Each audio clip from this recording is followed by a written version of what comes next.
तो दोस्तों आज का हमारा टॉपिक है जनगणना, जिसे इंग्लिश में आप सेंसस बोलते हैं। अच्छा, तो पहले मैं बता दूं कि हम लोग क्या क्या इसमें पढ़ने वाले हैं।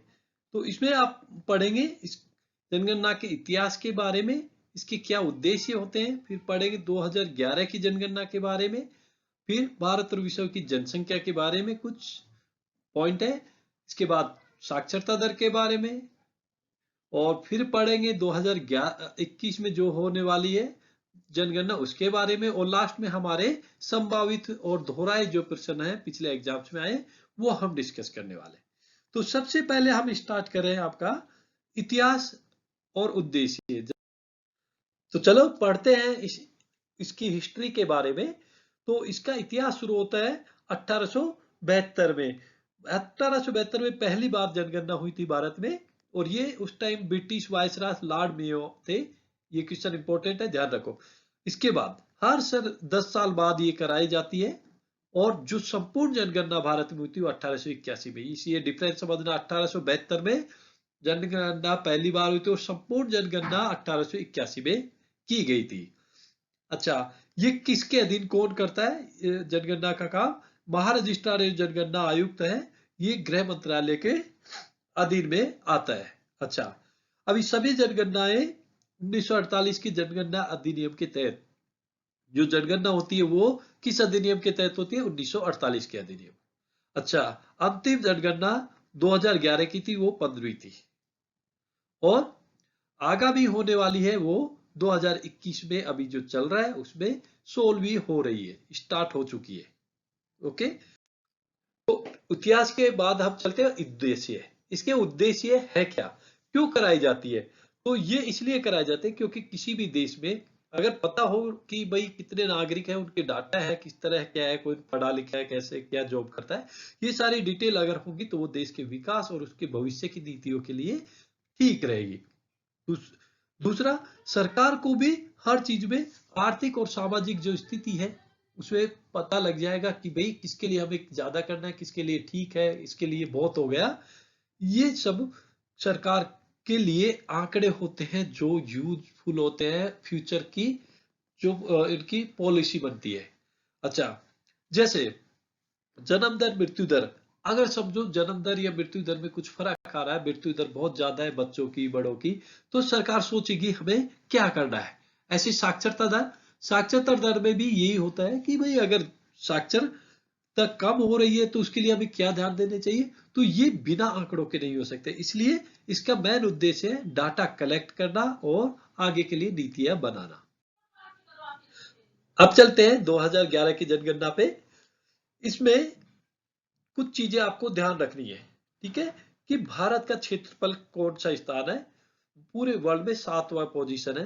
कितना परसेंट? 2.4% क्षेत्रफल है विश्व में भारत का। अच्छा, आबादी कितनी है? ये दूसरे नंबर पे है चाइना के बाद, और इसकी आबादी है पूरे वर्ल्ड की तुलना करें तो 17.5%। काफी ज्यादा है चीन से, लेकिन अब कम है। अच्छा, कितनी हमारी आबादी है? 1,21,00,00,000। ये 2011 की जनगणना के अकॉर्डिंग है, अभी इंक्रीज बहुत हो चुकी है। अच्छा, जनसंख्या कितनी वृद्धि दर थी? 17.6। ओके, 17.6 थी, ये ध्यान रखना। 18 करोड़ बढ़ी थी।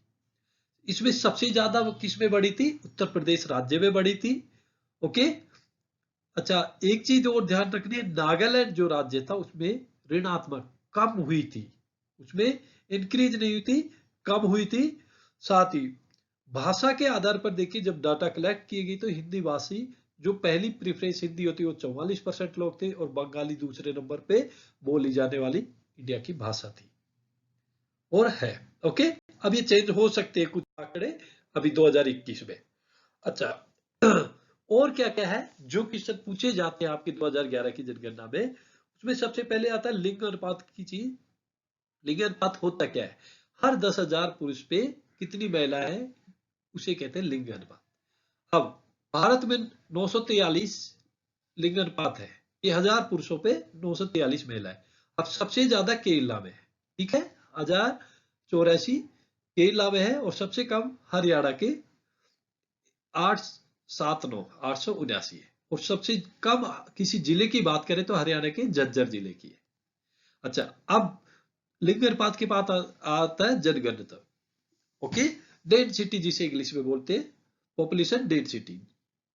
तो राज्य की बात करें, ओके, पहले तो आप बात करेंगे जैसे पूरे भारत में 382 होती है, और जनगणना होता क्या है, प्रति वर्ग किलोमीटर पर कितने लोग रहते हैं वो होता है आपका जनगणना।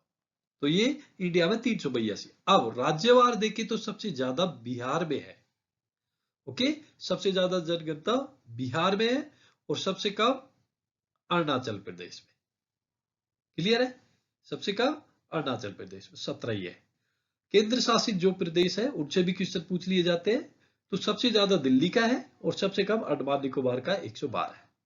तो ये जो लिखे हैं मेरे क्वेश्चन, ये इंपॉर्टेंट है, ये डाटा इंपॉर्टेंट है, ये क्वेश्चन कुछ भी कैसे भी पूछा जा सकता है। ओके, और ये ध्यान रखना कि जब बात करते हैं कि किस राज्य की सबसे ज्यादा है, उत्तर प्रदेश की, उसके बाद एक क्वेश्चन आ जाता है कि दूसरे नंबर पे महाराष्ट्र, तीसरे नंबर पे बिहार। ये क्वेश्चन भी आप ध्यान रखें। अब चलते हम भारत और विश्व में। अच्छा, जो एक अनुमान लगा है कि 2025 से 30 तक भारत की जनसंख्या 1 अरब 65 करोड़ हो जाएगी। ओके, 1 अरब 65 करोड़ हो जाएगी। तो इंडिया है वो चाइना को पीछे छोड़ देगा और नंबर 1 बन जाएगा जनसंख्या। आप सोच रहे होंगे कि भाई इंडिया में जनसंख्या क्यों बढ़ रही है, क्यों चाइना आगे है फिर वो क्यों पीछे रह जाए? क्योंकि हमारे यहाँ जो मृत्यु दर है वो कम है। ओके, हमारे यहाँ मृत्यु दर कम है, इससे पॉपुलेशन बढ़ रही है और चाइना ने कुछ पॉलिसी अपनाई है जिसकी वजह से वो एक लिमिट में ग्रोथ करे। दूसरा, आप देखेंगे टॉप 5 कंट्री के बारे में तो सबसे ज्यादा चाइना की पॉपुलेशन है, हम थोड़े ही पीछे हैं, और उसके बाद अमेरिका, फिर इंडोनेशिया और 5 नंबर पे ब्राजील। इनका आपको परसेंटेज भी दे रखा है कि वर्ल्ड की पॉपुलेशन का कितना परसेंटेज ये अपना हिस्सा रखते हैं। देखिए कितना 35 36 तो आपने चाइना और भारत से हो रहा है। ओके, तो ये आपके वर्ल्ड से रिलेटेड चीज है। अब करेंगे साक्षरता की बात। साक्षरता से रिलेटेड भी क्वेश्चन आते हैं। एक्चुअली जनगणना पॉपुलेशन से रिलेटेड और लिटरेसी साक्षरता दोनों से ही क्वेश्चन आते हैं, हर पेपर में आ जाते हैं, 1-2 क्वेश्चन तो पक्का आ रहा है। इसलिए तो साक्षरता से पहले तो ये समझना है कि साक्षर होता कौन है। तो अभी 2011 की जनगणना के अनुसार ये कहा गया कि भाई जो 7 साल से अधिक आयु वर्ग का एक व्यक्ति है जो किसी भी भाषा में किसी से पढ़ लग सकता है, मतलब कोई चीज को पढ़ भी सकता है और लिख सकता है, तो वो साक्षर माना जाएगा। मतलब अपना नाम हो कुछ लिखना और कोई चीज समझना थोड़ा बहुत, तो उसको साक्षर मान लिया जाएगा। 7 साल से ऊपर का क्राइटेरिया रखता है। अच्छा, अब देश में कुल साक्षरता कितने परसेंट है? 74%। इसमें पुरुष की है 82.1, महिला की है 65.5।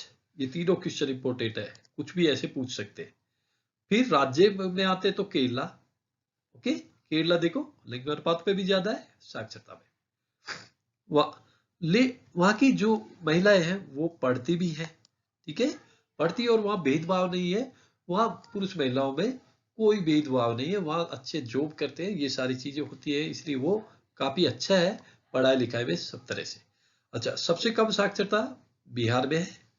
अब केंद्र शासित प्रदेशों में आ जाए, सबसे ज्यादा साक्षरता लक्षद्वीप की है, सबसे कम साक्षरता दादर एवं नागर हवेली की है। ये क्लियर? ये सारे क्वेश्चन आने वाले होते हैं।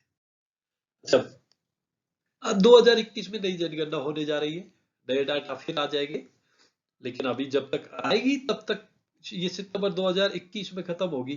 तो इतने तो आपके काफी एग्जाम देने हैं एसएससी के, रेलवे के। तो 2021 से क्या पूछा जा सकता है कि ये कौन सी जनगणना है? 16वीं। और ये पूछा जा सकता है स्वतंत्रता के पश्चात कौन सी है? तो 8वीं। इसके विषय क्या है? जन भागीदारी से जन कल्याण, थिम जो बोलते हैं। ओके, जनगणना ये प्रक्रिया है, इस पर कितने रुपए लगा रही है गवर्नमेंट? 8,754.23 करोड़ रुपए। इतना खर्चा आएगा इस पे। 30 लाख कर्मचारी भी लग जाएंगे, और इस पे राष्ट्रीय जनसंख्या रजिस्टर को अपडेट करना है। ये एनपीआर पिछले 2011 में भी इसको लाए थे, फिर मतलब इसको समीक्षा हुई है और अब बोला गया कि ये सबको छोड़ के सभी राज्यों में एनपीआर भी करना है कि जनसंख्या से रिलेटेड कुछ फैक्ट चीजें और ऐड करनी है, कौन कहाँ रहता है इसके बारे में काफी चीजें वो करनी है। अब हम स्टार्ट करने जा रहे हैं एमसीक्यू क्वेश्चंस। अच्छा, उससे पहले थोड़ा आपसे रिक्वेस्ट है कि भाई निवेदन करता हूं कि इस चैनल में सब्सक्राइबर करने का एक बटन है, उसको जरूर दबा दिया करो, है, ताकि आपको इन्फॉर्मेशन मिलती रहे। ओके, और अगर कुछ आपको पूछना आप कमेंट्स में पूछ सकते हैं, या कोई डाउट हो या कोई कभी कोई मिस्टेक हो जाए प्रिंटेड हमसे तो वो भी आप बोल सकते हैं, उसमें अंकित कर सकते हैं। चलिए अब चलते हैं आपके एमसीक्यू क्वेश्चन की।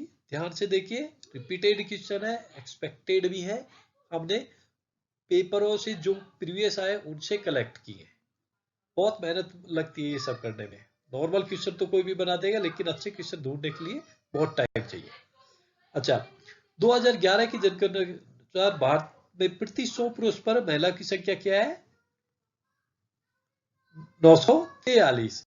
अब दूसरा क्वेश्चन भी इसी तरह का है कि पुरुष और स्त्री का अनुपात क्या है? तो पुरुष जो होता है लिंग अनुपात 1000 पे महिलाएं होती है, तो महिलाएं कितनी है? 943। तो ऑप्शन आपका डी हो जाएगा। ओके, भारत की जनगणना के अनुसार भारत में स्त्री पुरुष अनुपात कितना है? मतलब क्या हुआ है?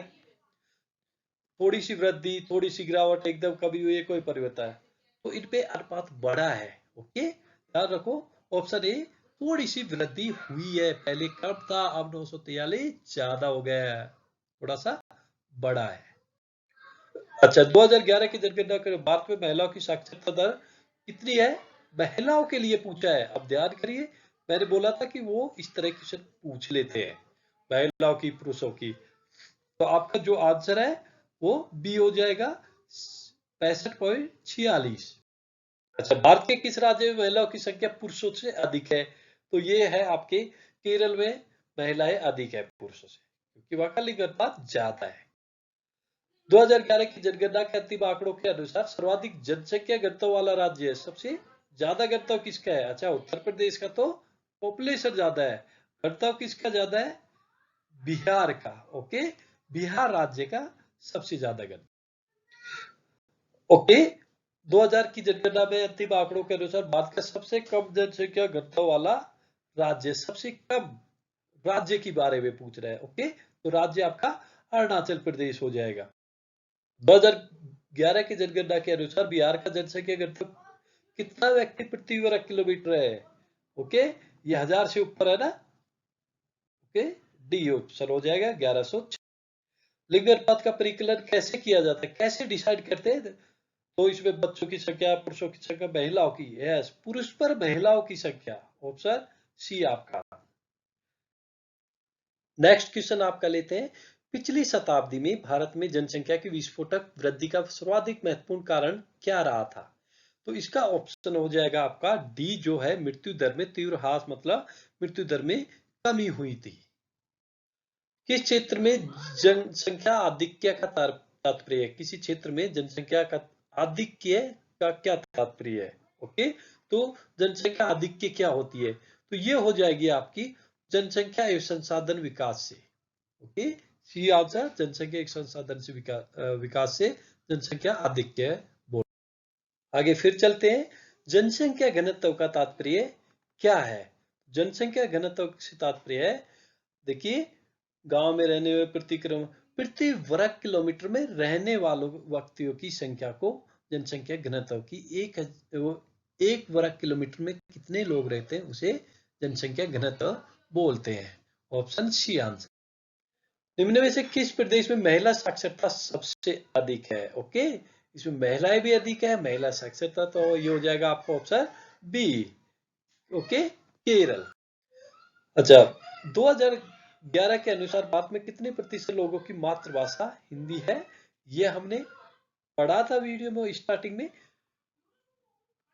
43.63%। ओके, दूसरे नंबर पर है 9% के साथ बांग्ला भाषा, बी ऑप्शन।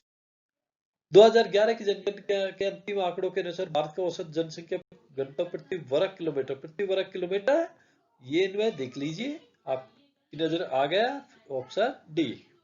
381। 2011 में हुई जनगणना के अनुसार भारत में साक्षरता दर कितनी है? कितनी है टोटल साक्षरता? यहाँ पुरुष महिला नहीं पूछी, तो ये हो जाएगा बी ऑप्शन हो जाएगा 74.04। आगे चलते हैं। 2011 की जनगणना के आंकड़ों के अनुसार निम्न में से किस राज्य की जनसंख्या वृद्धि दर सबसे कम है? सबसे कम किसमें बढ़ा था? ओके, देखो सबसे कम नागालैंड हो जाएगा यहाँ आपका ऑप्शन। नागालैंड में सबसे कम हुई थी। नेक्स्ट क्वेश्चन आपका 2011 की जनगणना के अनुसार भारत का सबसे कम साक्षरता दर वाला केंद्र शासित प्रदेश, तो केंद्र शासित प्रदेश पूछा है तो ये हो जाएगा आपका दादर और Nagar Haveli. Okay, yes. Next question, वर्तमान भारत में जन्म दर और मृत्यु दर से संबंधित कौन सा कथन सही है? तो ये कथन वाले आते हैं, तो आंसर देख लीजिए, वो बेटर है आपको। जन्म दर और तथा मृत्यु दर दोनों गिर रही है। भारत की उच्चतम जनसंख्या वृद्धि दर रही है कौन से दशक में?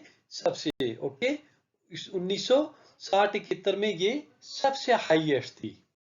अच्छा, निम्न से किस राज्य में महिला पुरुष साक्षरता के बीच सबसे ज्यादा अंतर है? दोनों के बीच की बात है। ओके, दोनों के बीच में अरुणाचल प्रदेश आपका ये हो जाएगा सी ऑप्शन। भारत की जनसंख्या वृद्धि का मुख्य कारण क्या है? मृत्यु दर में कमी। ओके, ये ऑप्शन ही हो जाएगा।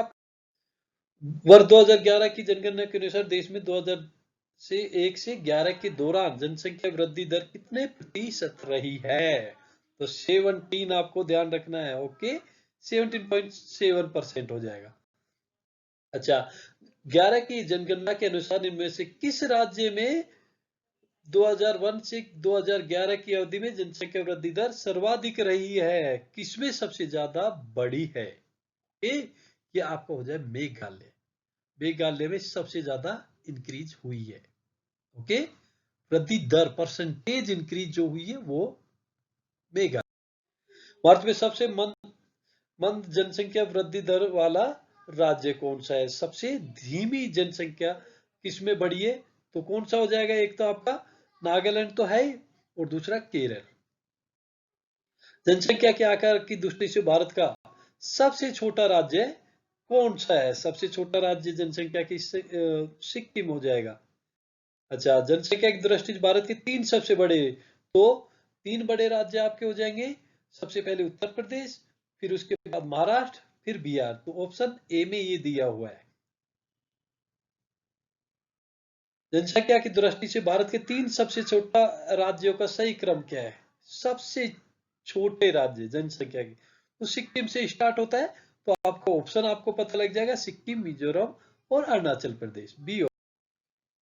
ओके, तो नेक्स्ट क्वेश्चन है, जनसंख्या की दृष्टि से भारत का सबसे छोटा केंद्र शासित प्रदेश कौन सा है? लक्षद्वीप। केंद्र शासित प्रदेश पूछ रहा है। भारत में पृथ्वी पर किस देश की जनसंख्या के बराबर वृद्धि होती है? किस देश के बराबर हमारे इंडिया में जनसंख्या बढ़ जाती है? ओके, तो ये हो जाएगा आपका ऑस्ट्रेलिया। ऑस्ट्रेलिया के बराबर वृद्धि हो जाती है। भारत की जनसंख्या के इतिहास में जननायकी वर्ष वो विभाजन वर्ष किसे कहा जाता है? यह आपका हो जाएगा 1921 को जनांकीय विभाजन वर्ष कहते हैं।